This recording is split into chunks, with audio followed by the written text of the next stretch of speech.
అందరికీ నమస్కారం. TG TET and DSC classes లో భాగంగా 6th క్లాస్ సోషల్ స్టడీస్ మనం స్టార్ట్ చేశాము. సో అందులో భాగంగా మనకు మొదటి 7 పాఠాలు కూడా కంప్లీట్ అయ్యాయి. అలాగే 8వ పాఠంలోని మొదటి భాగం కూడా కంప్లీట్ అయింది.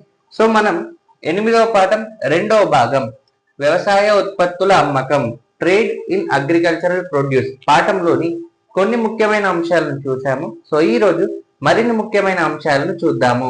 బియ్యం మర యజమానికి అమ్మకం, selling to a rice Miller. So నిన్న మనం చూసాం కదా వ్యవసాయ మార్కెట్ యార్డ్ లో అమ్మడం. సో ఇప్పుడు మనం బియ్యం మర యజమానికి అంటే రైస్ మిల్లర్ కి అమ్మకం అనేది ఇక్కడ మనం చూద్దాము. అది వరికోత కాలం. వెంకటాపురం గ్రామం వాడైన మల్లయ్య బియ్యం మర యజమాని అయిన చందులాల్ గారి గుమస్తా కోసం వేచి ఉన్నాడు. మల్లయ్య తనకు ఉన్న 1 ఎకరా నీటి పారుదల గల భూమిలో 14 క్వింటాళ్ల వడ్లను పండించాడు. అతని దగ్గర సరిపడే పెట్టుబడి లేకపోవడం వల్ల తక్కువ దిగుబడి వచ్చింది. సో తనకు సరిపడే పెట్టుబడి లేకపోవడం వల్ల తక్కువ దిగుబడి వచ్చింది. సరైన ఎరువులను, పురుగుల మందులను వాడలేకపోయాడు. సో తను సరైన ఎరువులను అలాగే పురుగుల మందులను వాడలేకపోయాడు. వ్యాపారి చందులాల్ పంపించిన గుమస్తా ట్రాక్టర్ తో వచ్చి వడ్లలో తాలు, తేమ శాతం వంటివి పరిశీలించాడు. సో ఇక్కడ చందులాల్ పంపించిన గుమస్తా ట్రాక్టర్ తో వచ్చి వడ్లలో ఏమేమి పరిశీలించాడంటే తాలు ఉంటుంది కదా వడ్లలో తాలు. సో ఏమేమి పరిశీలించాడంటే తాలు అలాగే తేమ శాతం వీటిని పరిశీలించడం జరిగింది. వడ్ల బస్తాలను ట్రాక్టర్ లో నింపుకొని ఇతర రైతుల దగ్గర కొనుగోలు చేసి గుమస్తా వెళ్లిపోయాడు. బియ్యంమరలో మల్లయ్య వడ్ల బస్తాలను తూకం వేశారు. సో బియ్యంమర రైస్ మిల్ లో మల్లయ్య యొక్క వడ్ల బస్తాలను తూకం వేశారు. మొత్తం 14 క్వింటాళ్ళు. సో మనం అనుకున్నాం కదా మొత్తం 14 క్వింటాళ్ళు.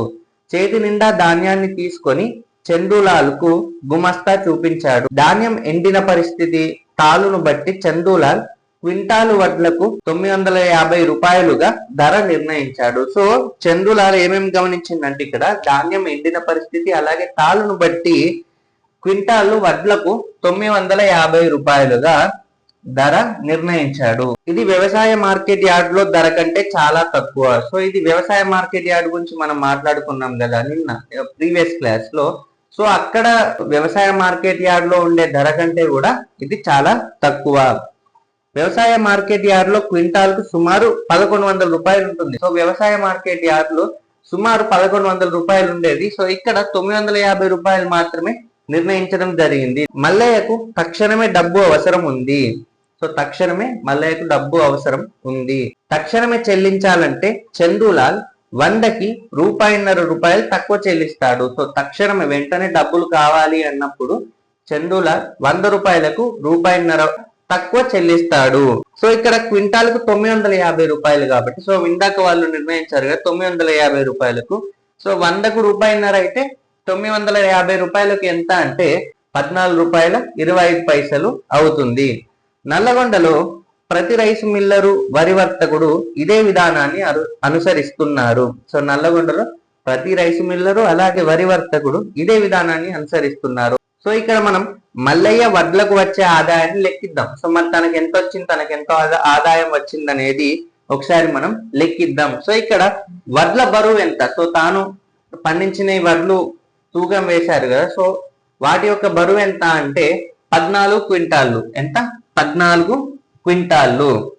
రైస్ మిల్లర్ నిర్ణయించిన ధర క్వింటాలుకు. సో రైస్ మిల్లర్ ఇక్కడ మనకు ధర నిర్ణయించాడు కదా 950 రూపాయలు క్వింటాలు కదా. సో 950 రూపాయలు ఇంటూ 14 క్వింటాళ్ళు. ఓకే. సో టోటల్ గా ఎంత అవుతుందంటే 13,300 రూపాయలు. 13,300 రూపాయలు.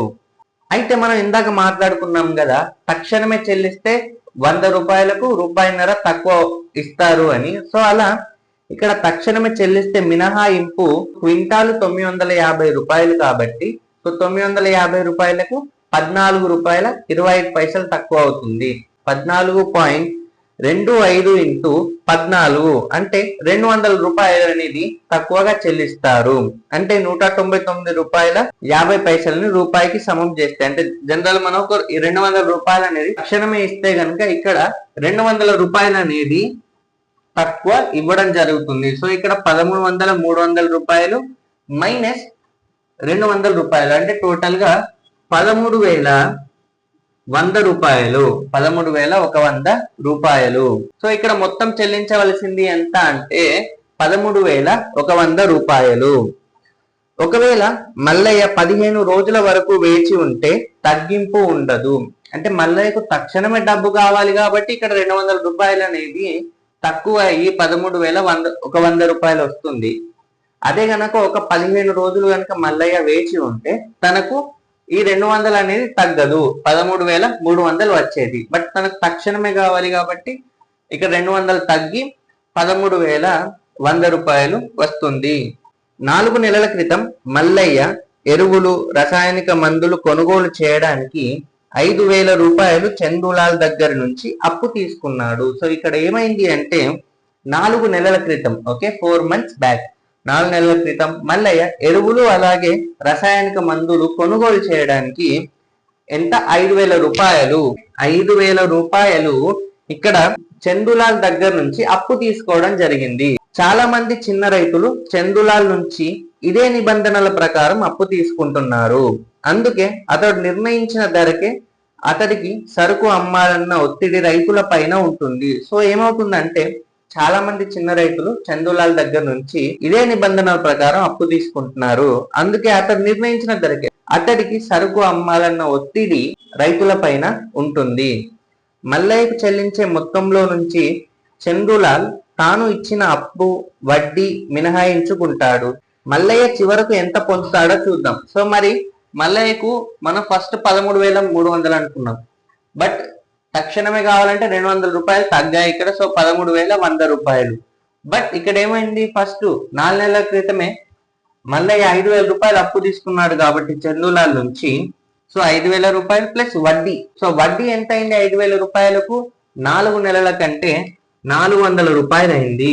ఓకే, 4 నెలలకు వడ్డీ 400 రూపాయలు అయింది. అంటే ప్రతి నెలకు కూడా వడ్డీ అనేది 100 రూపాయలు అయింది. 5,000 రూపాయల అప్పుకు ప్రతి నెల కూడా వడ్డీ ఎంత?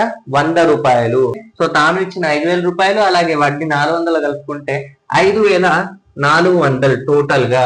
ఇప్పుడు ఏం చేస్తారు చందులాల్ అంటే, ఇప్పుడు చందులాల్ ఫస్ట్ ఇప్పుడు ఇక్కడ 13,100 రూపాయలు ఇచ్చేది ఉండే కదా.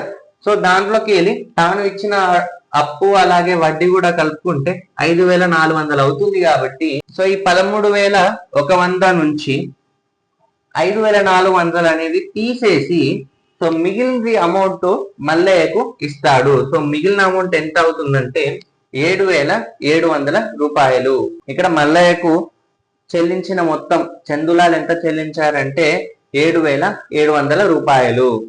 మన రాష్ట్రంలో మల్లయ్య వంటి రైతులు బియ్యం మర యజమానుల దగ్గర నుంచి, వడ్డీ వ్యాపారుల నుంచి, ధనిక భూస్వాముల దగ్గర నుంచి అప్పు తీసుకుంటారు. సో ఇక్కడ మన రాష్ట్రంలో మల్లయ్య వంటి రైతులు ఎక్కడెక్కడ నుంచి అప్పు తీసుకుంటారు అంటే బియ్యం మర యజమానుల దగ్గర నుంచి, అంటే రైస్ మిల్ ఓనర్స్ నుంచి, వడ్డీ వ్యాపారుల నుంచి, అలాగే ధనిక భూస్వాముల దగ్గర నుంచి అప్పు తీసుకుంటారు.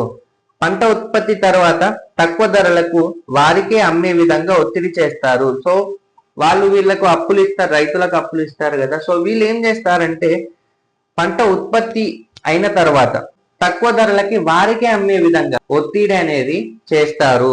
తరచుగా తూకాలలోను, వరి ధాన్యం ధరలలోను మోసాలు జరుగుతుంటాయి. సో ఇక్కడ మోసాలు కూడా జరుగుతుంటాయి.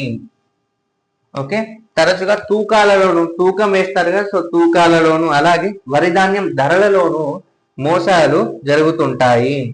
రైస్ మిల్ యజమానులు రైతులకు అప్పు ఇవ్వడం వల్ల ఖచ్చితంగా ముడి సరుకును పొందడమే కాకుండా ధరను కూడా వారే నిర్ణయిస్తారు. సో ఇక్కడ ఏమైంది అంటే రైస్ మిల్ యజమానులు ఉంటారు కదా, సో వాళ్ళు రైతులకు అప్పు ఇవ్వడం వల్ల, సో అప్పు ఇస్తారు కదా, సో అప్పు ఇవ్వడం వల్ల ఖచ్చితంగా ముడి సరుకును పొందడమే కాకుండా ధరను కూడా వారే నిర్ణయిస్తారు. వెంకటాపురంలో పెద్ద రైతులు, భూస్వాములు చిన్న రైతులకు అప్పులు ఇచ్చి వాళ్ళ వరి ధాన్యాన్ని కొనుగోలు చేస్తారు. వాళ్ళు తమ ధాన్యాన్ని ఇతర రైతుల నుంచి కొనుగోలు చేసిన వరి ధాన్యాన్ని మార్కెట్లో లేదా పట్టణాలలో తోపు వర్తకులకు లేదా రైస్ మిల్లర్లకు అమ్ముతారు. భూస్వాములకు రైతులు అనేక విధాలుగా అప్పు ఉంటారు. సో భూస్వాములకు రైతులు అనేక విధాలుగా అప్పు ఉంటారు. అప్పు ద్వారా విత్తనాలు, ట్రాక్టర్లు, పొలాలకు నీటి సరఫరాలు కూడా పొందుతారు. ఆ విధంగా భూస్వాములు చిన్న రైతులను తమకు అనుకూలంగా తిప్పుకొని తాము నిర్ణయించిన ధరలకే అమ్మడానికి రైతులతో ఒప్పందం చేసుకుంటారు.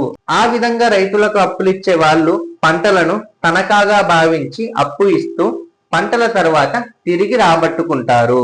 ఏది ఏమైనప్పటికీ చిన్న రైతులు తమ ఉత్పత్తులను ఎక్కువ ధరలకు అమ్మే అవకాశం ఉన్నా అమ్మలేరు. సో ఇలా ఏదేమైనప్పటికీ కూడా చిన్న రైతులు తమ ఉత్పత్తులను ఎక్కువ ధరలకు అమ్మే అవకాశం ఉన్నా కూడా వాళ్ళు అమ్మలేరు, తక్కువ ధరలకే అమ్ముకుంటారు. ఈ క్లాస్ లో మనం 8వ పాఠం 2వ భాగం వ్యవసాయ ఉత్పత్తుల అమ్మకం, ట్రేడ్ ఇన్ అగ్రికల్చరల్ ప్రొడ్యూస్ పాఠంలోని కొన్ని ముఖ్యమైన అంశాలను చూసాం. సో వచ్చే క్లాస్ లో మరిన్ని ముఖ్యమైన అంశాలను చూద్దాము. సో ఈ క్లాస్ కనుక మీకు నచ్చినట్టయితే వీడియోని లైక్ చేయండి, షేర్ చేయండి, కామెంట్ చేయండి, అలాగే సబ్స్క్రైబ్ చేయండి to Vamshi Krishna Academy. Thank you.